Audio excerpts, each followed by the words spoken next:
Outputting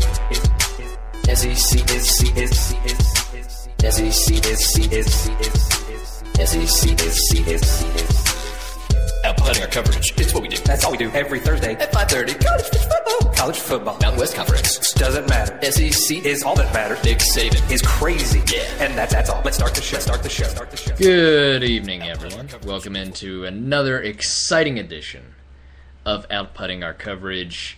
We're approaching March, which means it's almost time for madness, even though it seems like a majority, or maybe not a majority, but some of the March Madness now takes place in April. Is that correct? Right, yeah, we Which spill is over weird. a little bit. A little bit weird. I mean, I guess Mapril Madness April, it doesn't have the does same not ring. sound as good.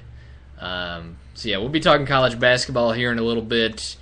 We'll be talking some news outside of sports. We've had to reach out into the world at large for interesting and exciting things to talk about this week. Sports world just not delivering like it usually does. But we'll talk some sports first. Let's talk football, in fact. The thing that most people who listen to this show happen to be interested in. Right. This, of course, is not really the NFL variety. It's not really the college variety. It's the combine. It's a combination, if you will. It's the tight shirts and spandex Super Bowl, basically. Yeah, so really, if you feel weird about paying attention to 18-year-old boys and the decisions they make as far as, what school they're going to go to, what they've tweeted lately, I'm not sure whether that is more or less weird than the ability to watch on the NFL Network slightly older young men running around, weighing in very tight clothing. Yeah, almost in nothing. The one that I hate the most is what I like to call the cattle walk.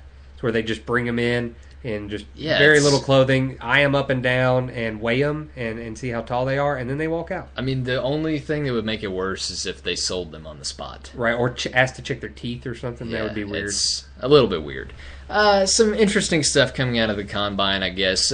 Nothing entirely unexpected as far as people just coming out of nowhere and impressing, or, it seems like most of the top performers did pretty much as expected. A couple of interesting stories. Let's start off with Manti Te'o. As we've talked about many times on this show, we were very skeptical, to say the least, of his NFL potential. And I think it's safe to say after the combine, he did not really do anything to help his standing. Oh, no. He ran like a 4.82 40. Showed off to be kind of slow. Really didn't do well in the drills either. So, yeah, I don't know. Did not help himself out. And by all accounts, in the interviews, the face-to-face interviews, which I think have become a much larger portion of the combine in the past few years, teams are taking that into stock a little bit more. Apparently, Te'o very rehearsed, not very forthcoming. It just seems like you'd be taking a lot of risks if you're making a gamble on him. So I can't justify it. He did well in coverage. He could get around blocks or chop under blocks, but he cannot take on a block. And in the NFL, you got big boys. Right. The power running game is starting to come back into fashion.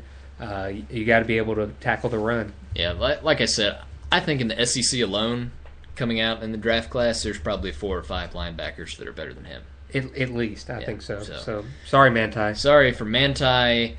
Other interesting draft stories. Ontario McCaleb, Auburn running back.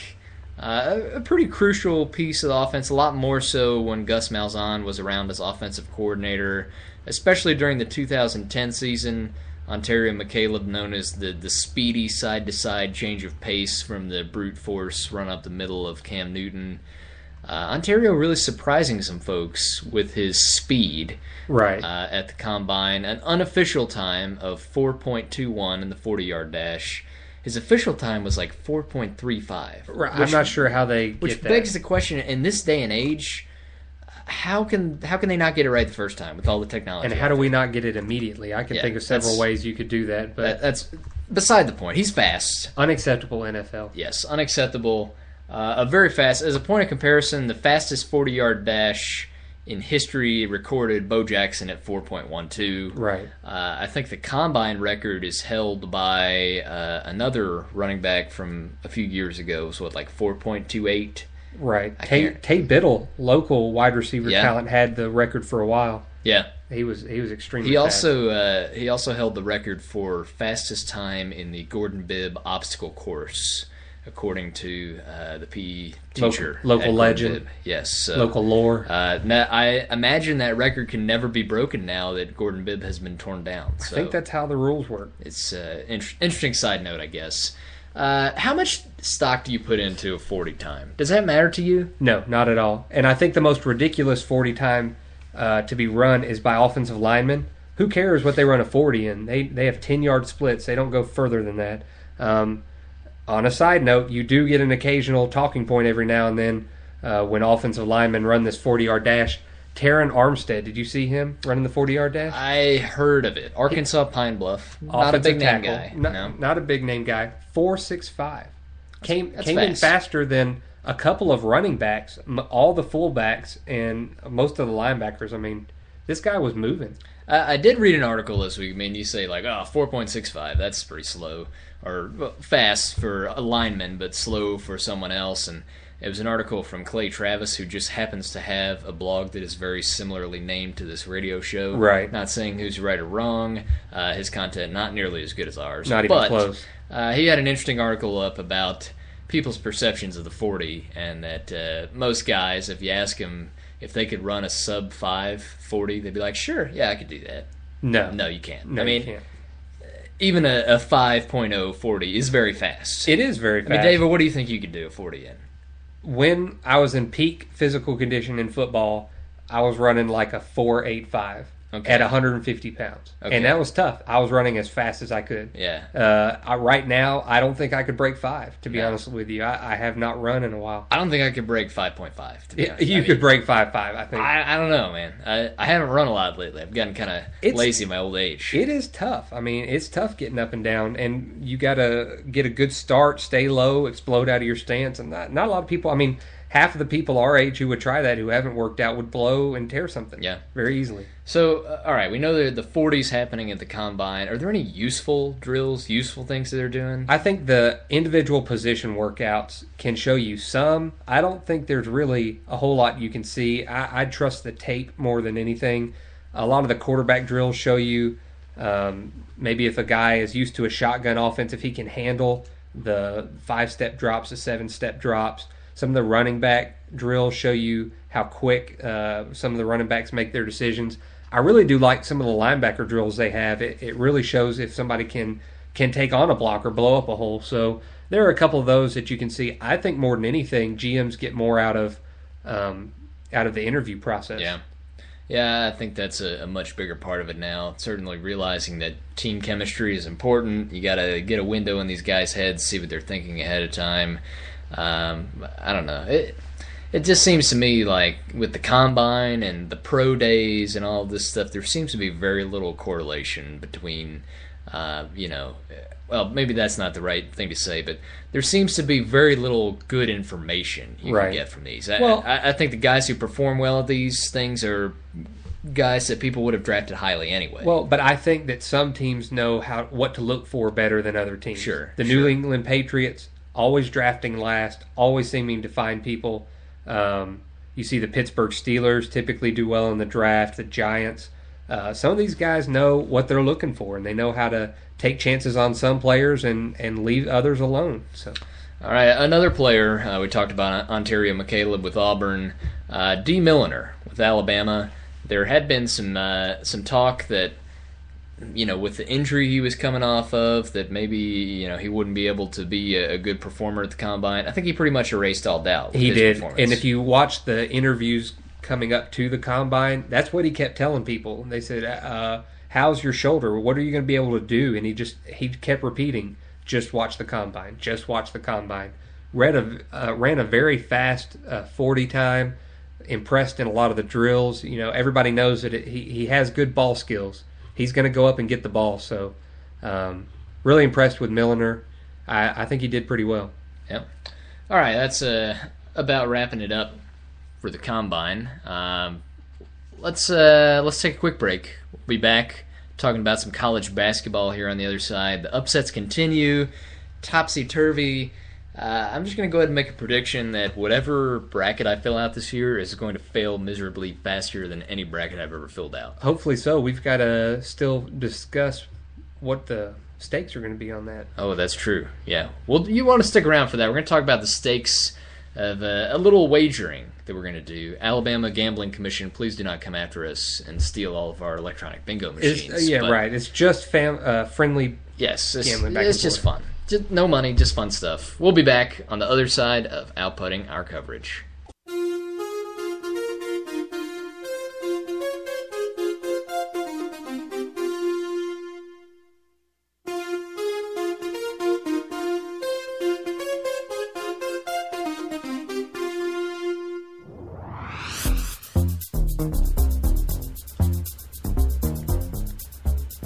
Welcome back to outputting our coverage. David, college basketball. Things have been getting a little crazy lately. They've been crazy all year. All right, so has the number one seed lost again this week? Yes. The number one ranked team? The number one ranked team, Indiana, got beat by Minnesota, the Golden Gophers. Florida. Tubby Smith, the coach of the Golden Gophers, right, formerly of Kentucky. They were actually on the outside looking in. That might have gotten them in the tournament. Pretty solid win for the resume. Florida, who was another one seed, had jumped over Miami. It's a different game. They lost their big center in the middle. He's probably coming back this week.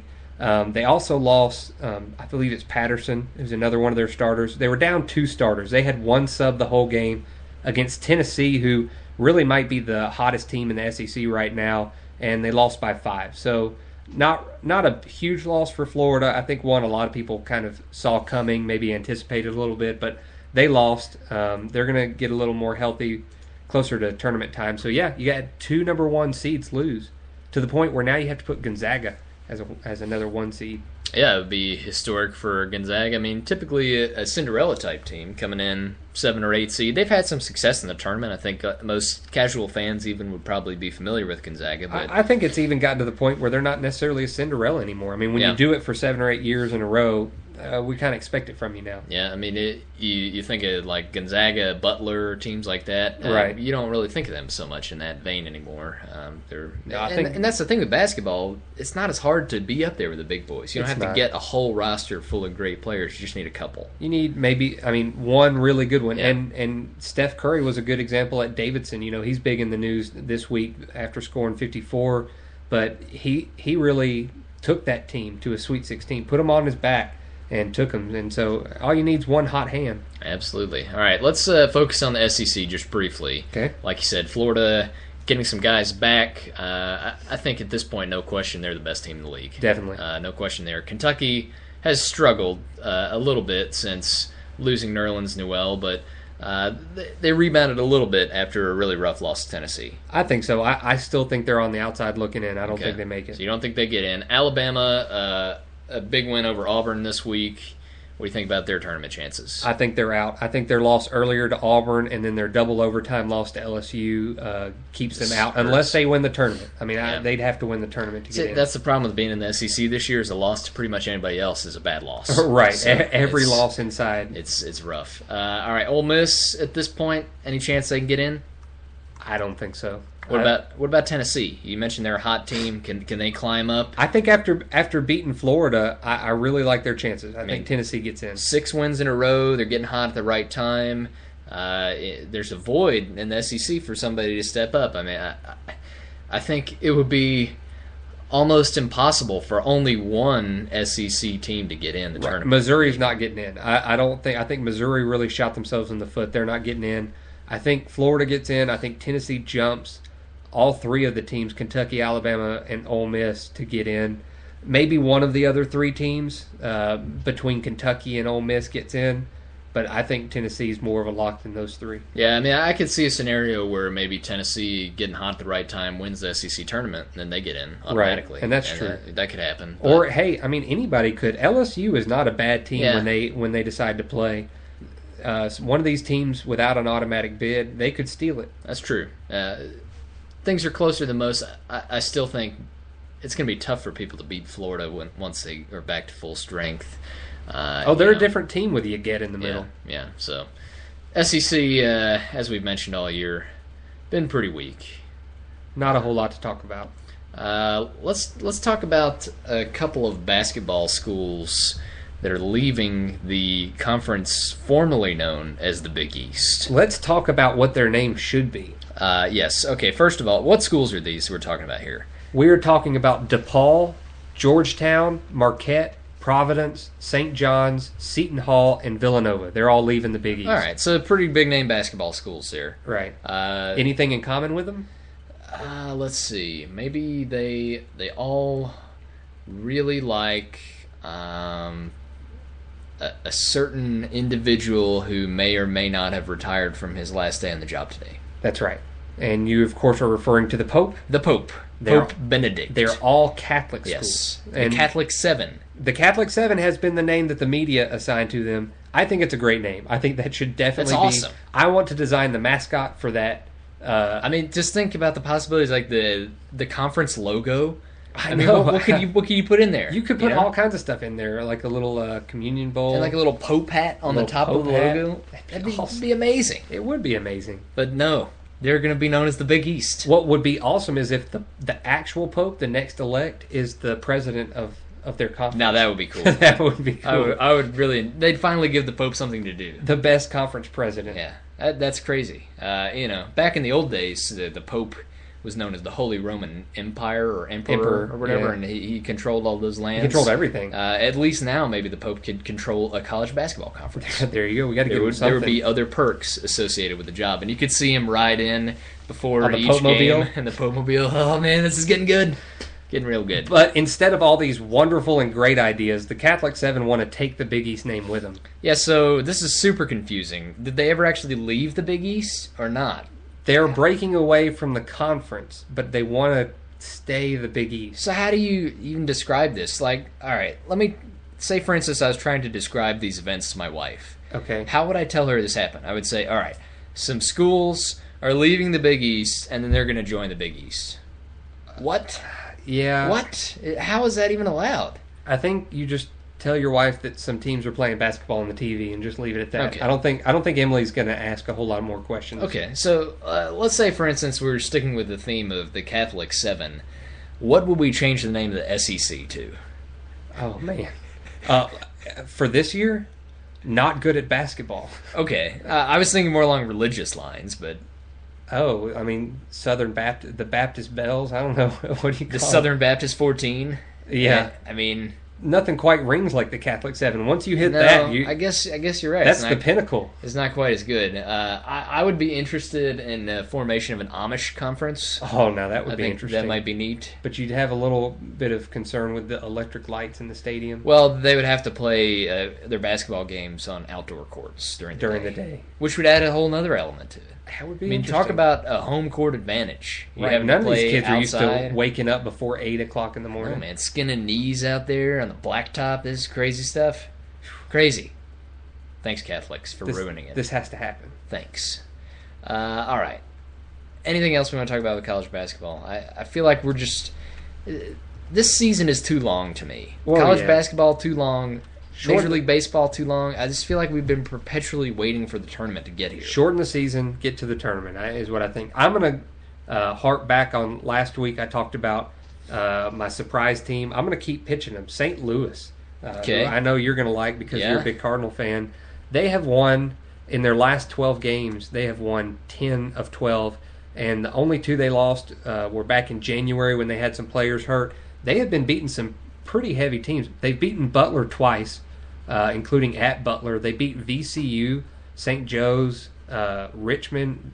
I think these guys are legitimate. I would really watch out for St. Louis. They've got a tough stretch down in March 6th and 9th playing Xavier and LaSalle. But I really think just watch out for these St. Louis. Okay, so what kind of wins? Billikens. What kind of wins do they have over really highly rated schools? I mean, you mentioned Butler. Yeah, but they got anything else? Wins over the RPI 1 through 50. They've beaten New Mexico. They stomped them by 14. Wait. New Mexico is a good basketball team. New Mexico is going to be a 3 seed, I think. The Lobos, they're always good. That's crazy. They're always good. VCU and Butler are also in the top 50. In the 51 to 100 range, they stomped Texas A&M. They beat UMass, Richmond, Charlotte, and St. Joe's. Those are probably their most notable ones. Their losses, I think, are they kind of stand for themselves. They lost to Kansas, 14 points. I really don't think that's too bad against a Kansas team. Not bad. They lost at Temple by 10. Temple's a pretty highly ranked team. Everybody kind of relates them to basketball. So just watch out for St. Louis and the Billikens. All right. David's going to keep giving you hints here in the upcoming weeks for your bracket. Take them at your own risk, of course. So you mentioned off air, real quick before we go to break, you had an idea for what we could do for a wager. Yeah, we've been talking about a friendly wager here for the official Outputting Our Coverage March Madness Spectacular Bracket Busting Tournament of Champions. Which we'll have a shirt for. Yes. It's going to have to be at least an extra large shirt to fit all those words on it. But I'm thinking, here's the wager.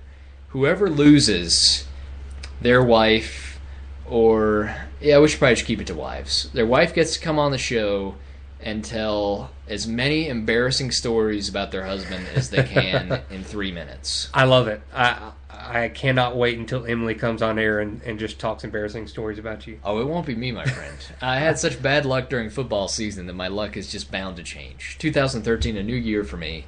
We're going to make it happen. We'll see. Now, if y'all have any suggestions, feel free to post them on our Facebook page. We could certainly add some prop bets on top definitely. of this. There's nothing that says this is the only thing we have to bet on. So we want to hear from you. What do you think we should do in this bracket challenge? You can hit us up at Facebook at Outputting Our Coverage, on Twitter at Output Our Cover, and you can even comment on some of our blogs. I think we'll have a blog set up for this at www.outputtingourcoverage.wordpress.com. /awesome. No, just kidding. Don't put the /awesome. Because it'll give you a 404 error if you do that. So you don't want to do that. You do want to stick around, though. We're going to try something a little bit different here on the other side of Outputting Our Coverage. We are stepping out of a door 100 feet in the air into the world of world. Which is not sports. We're not comfortable with. It's going to be weird. We're going to talk about weird things. We're going to make jokes. We're going to be offensive. It's the things we do best. So you want to stick around for that here on Outputting Our Coverage.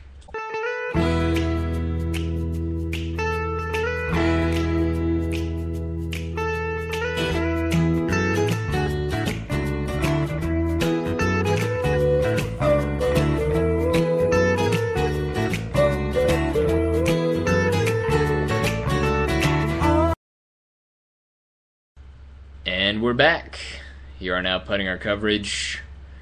Time to talk real time. Real talk happening here on Outputting Our Coverage. Start us off with some real talk, David. I'm going to start us off with some real talk. You ready for this? Yes. All right, real talk. And of course, when I go into the world, I only go for weird, funny news articles. The Edinburgh Zoo. You ever heard of it? Yes, actually. I have. That ruins the whole thing, because I've never heard of Edinburgh Zoo. Anyway, the Edinburgh Zoo has some pandas. Okay, that's a pretty common zoo item to have. Well, they cost a lot. You got to pay at least $1 million. They usually die, too. That's kind of a problem. We've got Tian Tian and Yang Wang.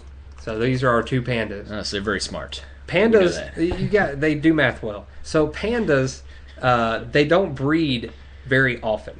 They have like a 3-day window during the year. A lot of people don't know this. That's why there's not a lot of pandas. They're kind of stupid. Oh, I thought you said don't breathe. No, I'm sorry. Breed. Like procreate. Breed, procreate. I got you. So, okay, I'm on board now. So just to stir up the pandas a little bit, the Edinburgh Zoo kind of thought out of the box a little bit. Any ideas as to what the zoo's doing to try to get them to breed?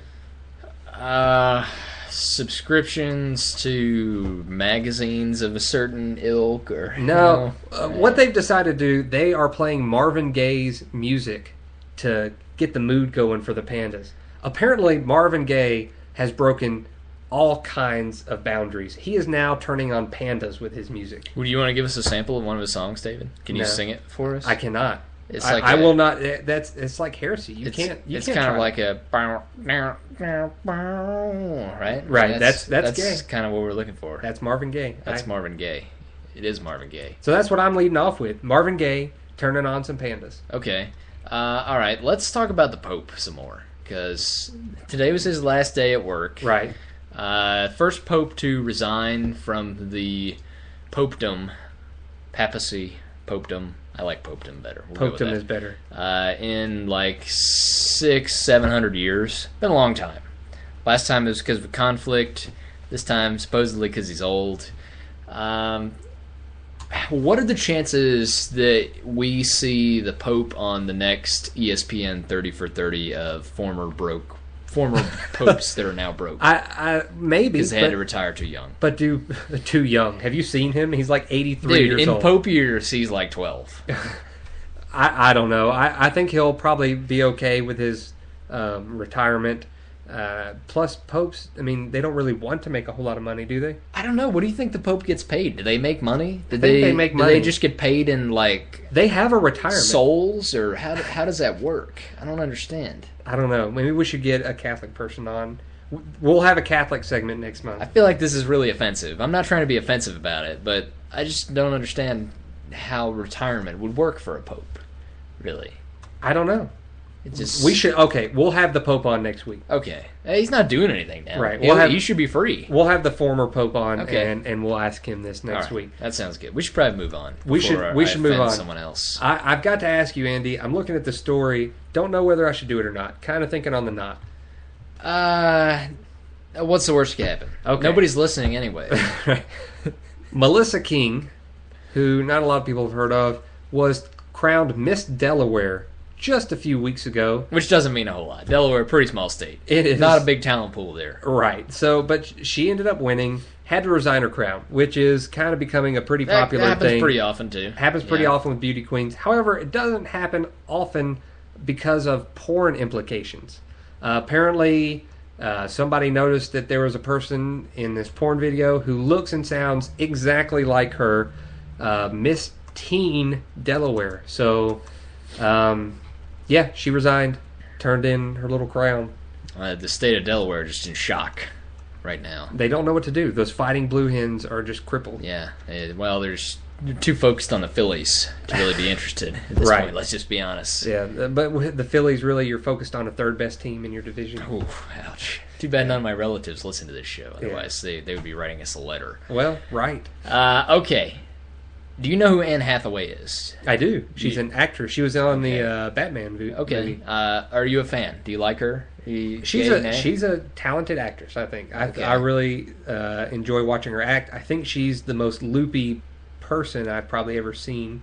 In what way? Just not all there, really? I think it's kind of an actor-actress dilemma. I mean, you're so used to pretending to be somebody else, you kind of don't really know how to be you. Okay. Or we don't want to see you, maybe. Maybe that's it. But, yeah, I think she's kind of crazy. Okay. Maybe a little half a cup of crazy. Well, first of all, I'm looking at this story on CNN. One of my favorite things about CNN is the story highlights. Oh, right. Where they try to break down a story, every story that they ever write. In 2 paragraphs. Like 3 bullet points. Right. Sometimes it's really funny results. The bullet points for this story, number 1, hating Anne Hathaway has become a favorite pastime for many. Okay. Just like baseball. Bullet point number 2, one writer says the dislike for the Oscar winner is, quote, vehement. It is. And bullet point number 3, Hathaway is aware that not everyone loves her. How can you not be aware? All right, so this story definitely has potential. Right. Let's get into this one here a little bit. I think this is probably more common with women than men. Most men pretty much on board with Anne Hathaway. Not a whole lot of problems there. Right. Women a little bit different. But according to one academic, and let's just be frank, neither of us on this show really like academics a whole lot. They're kind of... All right, I probably shouldn't go into that. Right. But anyway, according to one academic, there may be a scientific reason why people dislike Anne Hathaway. Let's read on. Okay. Quote from psychology professor Terry Pettyjohn. That's a strange name, right. First of all. We're not sure about the gender. Is that a true person? Of the professor. Terry, it's kind of a pat situation. We don't know which way we're going here, first of all. So probably a woman. But the quote is, when times are good, we prefer actresses with rounder faces. Oh, what? Is this real? The quote continues, they convey these ideas of fun and youth. Rounder faces, fun and youth. Okay. Okay. The professor concluded that Hathaway has a, quote, mature face, unquote, made distinctive by its slender shape and bone structure. Yeah, she's like 30. She's not 14. The quote goes on to say, it suggests that she would be more popular when times are more challenging. Like in Les Mis. As the economy improves, Hathaway, whose peak of fame post-boyfriend, pre-Oscar hosting came amid the 2008 economic crash, may just be a reminder of bad times.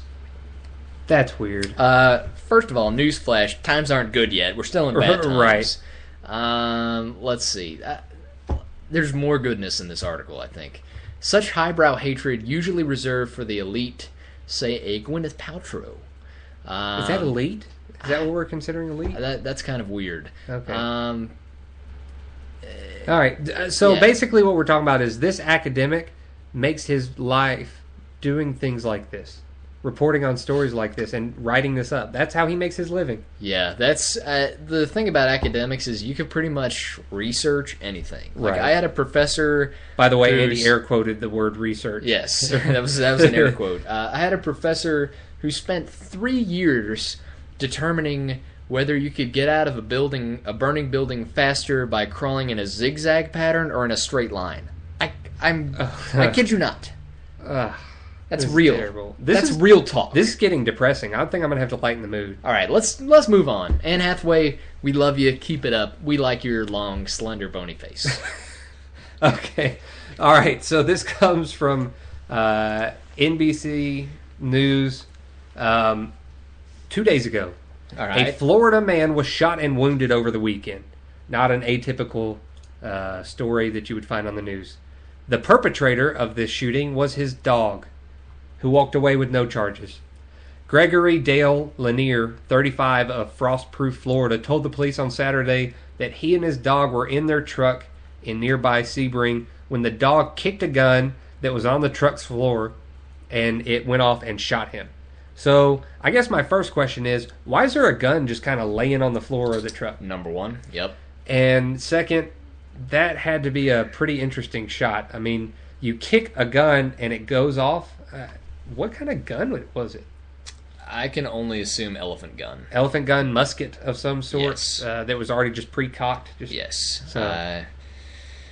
So anyway, dogs shooting people in Florida. Very Another reason not to go to Florida. Very interesting. All right, this is I'm not quite sure how we're going to make fun of this one yet. I'm sure we'll find a way, but news came out this week. Yahoo, you're familiar with this company. Yep. It is back in the good old days of the internet. Yahoo, big boys. You know, right. They had it going on. Google kind of came on the scene, stole the show from them.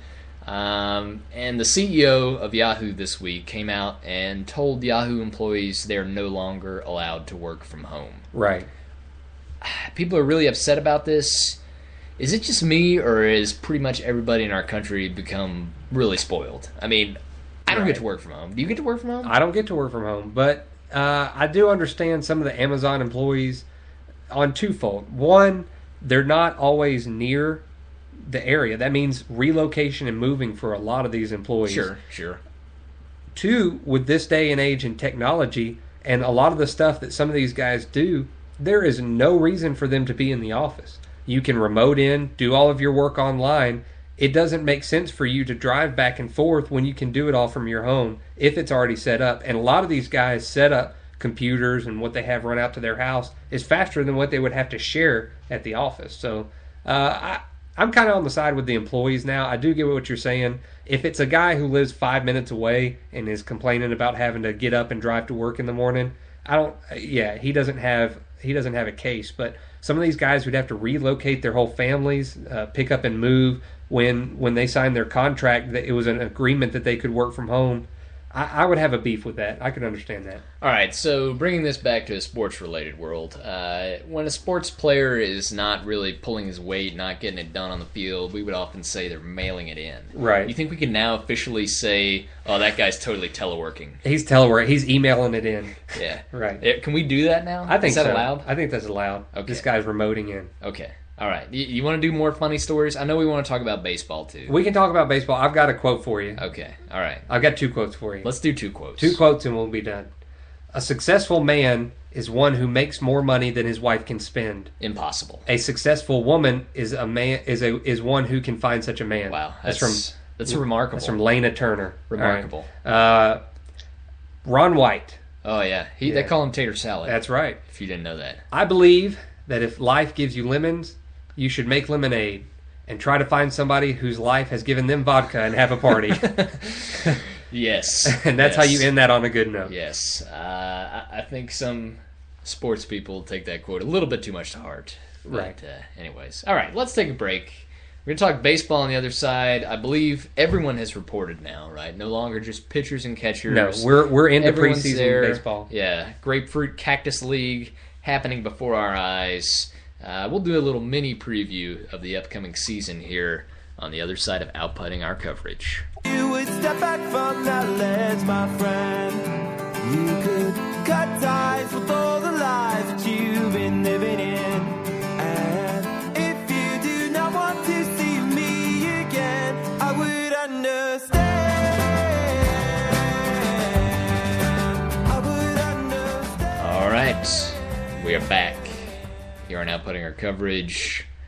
As we mentioned on the other side, Major League Baseball, with a sport that seemingly never ends. Right. We had a break of a couple months, and now we're back. Spring training games have actually begun. Things are sort of starting to settle into shape. Players are starting to get hurt already. Pretty much the same business as usual at this point.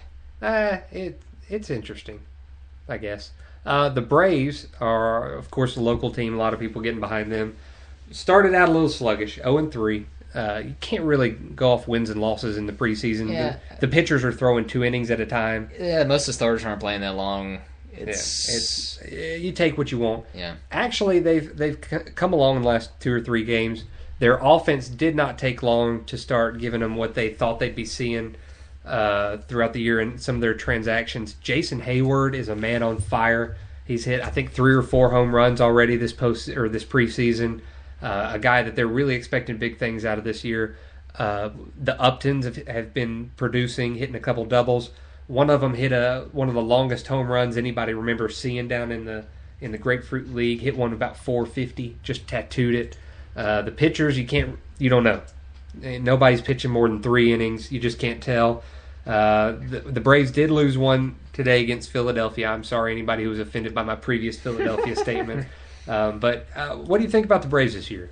Can they actually get over the hump? I mean, I think, really, in my opinion, it all comes down to pitching in baseball. And you have some outstanding pitchers on the Braves staff. I mean, the closer, Craig Kimbrell, right, arguably the best one in the league right now, pretty young. Oh, definitely. Not in damage of hurting himself as much as some of the older guys. Chris Medlin. Yeah, Medlin, who was just on fire last year. Unhittable. It'd be interesting to see with a guy like that if he can keep it up this year. Right. You wonder, like, I remember, some guys like Dontrell Willis had a couple really hot years. Oh, yeah. And I think it was an injury for him that kind of took him down, but pitchers can be fickle. There are a few who really survive over the long term, but a lot of them have really 1 or 2 good years, and other than that, people start to figure him out. People figured out Dontrell Willis. He had success with his funky delivery. People ended up getting used to it. They also have Venters and O'Flaherty. They're really good middle relievers. So. Yeah, I mean, you got Tim Hudson, too. He's getting a little bit older, but always solid. Yeah, I'm not as impressed with him. He's been kind of wild on the last couple of years. I don't know how much you can trust him.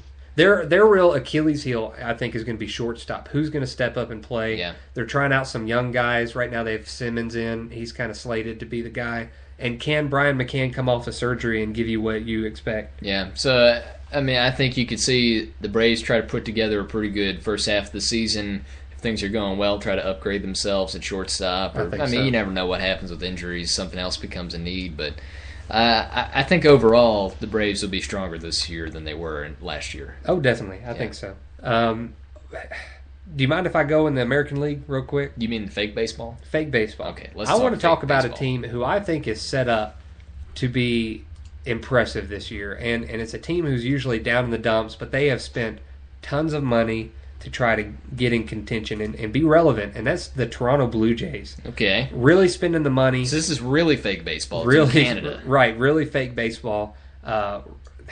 I'm kind of impressed with what they've done. They've gone out and gotten maybe the best pitching staff in all of baseball. They've got R.J. Dickey, who is I don't know if you know, he's a knuckleballer. Yeah, he was with the Mets last year. Who played with the Mets last year. Came out of nowhere. Got a ton of money. Josh Johnson, who just is a man, who used to pitch for the Marlins. I mean, real big, very like solid. 6'4", 250, and just throws 95, 96 consistently. Mark Burley, who's getting on the older side of things, but still really crafty left-hander. They've got Ricky Romero, who came over from the Yankees and was a starter for them. Just solid 1 through 5. They've had Jose Bautista, who can just hit the cover off of a ball, really kind of leading the American League in homers in the last couple years. They've got Cabrera, Rasmus. They spent the money on Jose Reyes. They've got Eduardo Encarnacion, which you're familiar with. Used to play for the Cardinals a couple years ago. So I think they're pretty solid top to bottom. They've got Macer Asturias, who's not in the starting lineup, but it's going to be kind of a utility guy running all over the field. Could this be the year that the Toronto Blue Jays make it to the playoffs? Well, it's the problem for them is they got to play in the AL East. They do. I mean, Boston, the Yankees, Tampa Bay, the Yankees, Orioles even. I know. There's not a weak team in that league. I really think if I had to predict right now, the Blue Jays and the Orioles are going to make it to the playoffs. Really? I think the Yankees are old. They're still under A-Rod's contract, and he's not even going to play maybe till halfway through the season. Yeah. Jeter's old. Pettit's old. Their pitching's old. What about the Red Sox kind of starting over this year? They're starting over this year, but I still think they're another year or two away because there's something in that clubhouse that's toxic. And I don't think it was the coach. I don't think it was the players. They've got a toxic personality, and you can't get rid of that in a year. Okay. Certainly will be interesting to see. Another baseball story I want to hit on. This one's a little bit lighthearted. The missing Brewers sausage has been found at a Wisconsin bar. Yeah. Have you read about how it was found? No, I'm just reading this story in front of my eyes right now. The 7-foot Italian sausage costume, where they normally do the little race around the field and all that, has been missing for about 2 weeks. This one, the name of this sausage is Guido. It's the one with a chef's hat and a bow tie, which dropped off at a bar in Cedarburg Wednesday night. Jen Money, a bartender at TJ Ryan's, this is my favorite, tells this newspaper, the Journal-Sentinel, that 2 men, one wearing a hoodie pulled over his face, lugged the costume into the bar, dropped it onto a stool, and told her, quote, "You did not see anything." And then just left. They left, and she called the police. The costume with someone in it was last seen bar hopping in the area on February 16th. And that's what happens in Milwaukee. Yes, that's what happens in I Milwaukee. think we've got to end the show on that. We can't get any better than that. That's all we got. We'll be back next week with more sports news. Like we said, spring practice getting closer and closer. One of these days we're going to break that one down for you. Always exciting stuff happening here on Outputting Our Coverage. We'll see you next week. Thank you.